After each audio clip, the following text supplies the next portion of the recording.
Welcome to The Explainer. Today, we're going to completely rethink how we view our well-being. I want you to imagine your body and your mind not just as a machine that you need to maintain, but as a private bank account. You see, in our current society, the standard medical advice we get is focused almost entirely on what you might call debt avoidance. We're constantly told, don't eat bad food, don't sit too much, avoid germs, minimize your risk. But think about how an actual bank account works. If you only ever focus on avoiding expenses, but you never make a single deposit, well, what happens?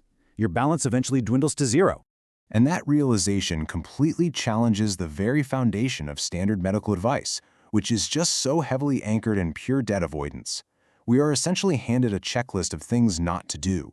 But avoiding illness isn't the same thing as creating health, right? So what if dodging bad habits and sitting less is really only half the equation? So here is how we're going to unpack this biological financial consultation today. We'll cover the debt avoidance trap, the health capital equation, making biological deposits, chronic depreciation, and finally, playing health on offense. Let's kick things off with part 1, the debt avoidance trap, and why simply avoiding illness just isn't enough. A major flaw in modern medicine is that it focuses entirely on cutting expenses without ever making a deposit. The old model of health essentially treats us all like cars on a factory line. It waits for a warning light to blink on the dashboard and then tries to swap out a standard part. It's entirely focused on the absence of illness. But the Marcenes Health Capital model, championed by Professor Wagner Marcenes, does the exact opposite. It treats you as a completely unique ecosystem. I mean, we all inherit different genetics, we walk entirely different life paths, which means the exact same stressor is going to affect two people completely differently. Health is entirely personal. It just cannot be measured by a simple checklist of things you didn't do wrong. Moving right along to part 2, the health capital equation. This is all about protective versus risk factors. Now, before we can do the math, we've got to define the currency.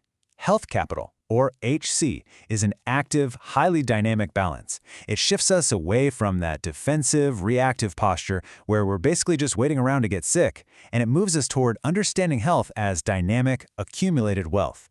It is quite literally a wealth of accumulated vitality. And this brings us to the core equation that changes absolutely everything. I really want to emphasize this because it's the foundation of the whole model. Protective factors minus risk factors equals your health capital. It's incredibly simple, yet totally profound. Your protective factors are your active investments. Biologically speaking, this is joy and fulfillment. Subtract from that your risk factors, which are the daily withdrawals of stress and hyperarousal. Whatever you have left over is your net balance. That is your absolute biological resilience against whatever life throws at you.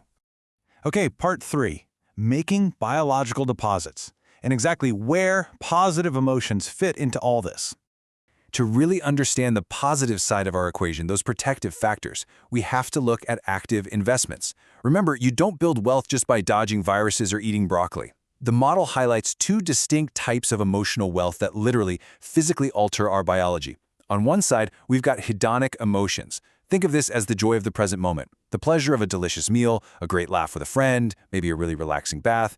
In our financial metaphor, these act like quick cash injections. Biologically, they immediately lower your short-term stress hormones. On the other side, we have eudaimonic emotions. Now, this is your deeper, purpose-driven fulfillment. It's the feeling of growth, meaning, contributing to something way bigger than yourself. These act as your long-term investments. Biologically, they've been shown to actually downregulate pro-inflammatory genes and boost your immune response. Both of these are absolutely crucial. When you experience them, you aren't just feeling good psychologically, you are physically strengthening your cellular infrastructure against future wear and tear. Which leads us to part 4, modern life's chronic depreciation. Let's talk about the everyday expenses of your biology. Look, every account has expenses, right?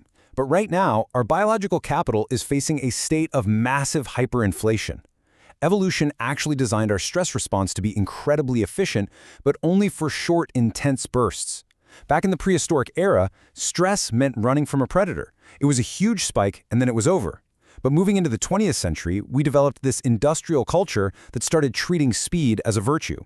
Fast forward to the modern day, and we are trapped in an unending low-grade alarm state. Constant email pings, financial anxiety, the 24-hour news cycle, it all acts like a slow, continuous leak in your tire. We are just bombarded by chronic depreciation that continuously drains our reserves. A lack of sleep, relentless digital interruptions, financial anxiety, and virtually zero actual downtime. These are the daily subtractions in our equation.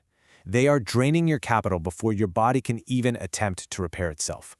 Finally, part 5, playing health on offense. This is all about balance versus avoidance.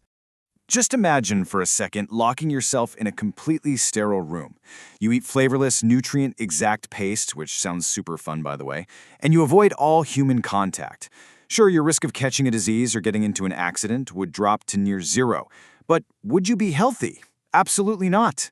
Zero risk equals zero health. Without joy, purpose, and engagement, your biological systems will literally atrophy. Avoiding risk alone does not build biological health.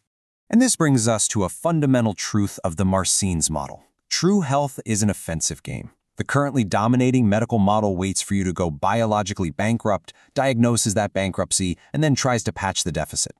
But the Health Capital framework insists that to thrive, we must intentionally tip the scales of that equation to a net positive. We can't always stop the modern world from causing depreciation. Those stress withdrawals are just going to happen. But we must actively and aggressively increase our investments in both hedonic and eudaimonic joy to build a robust biological buffer.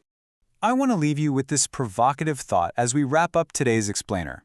Look closely at your own daily equation, your net balance of protective factors minus risk factors.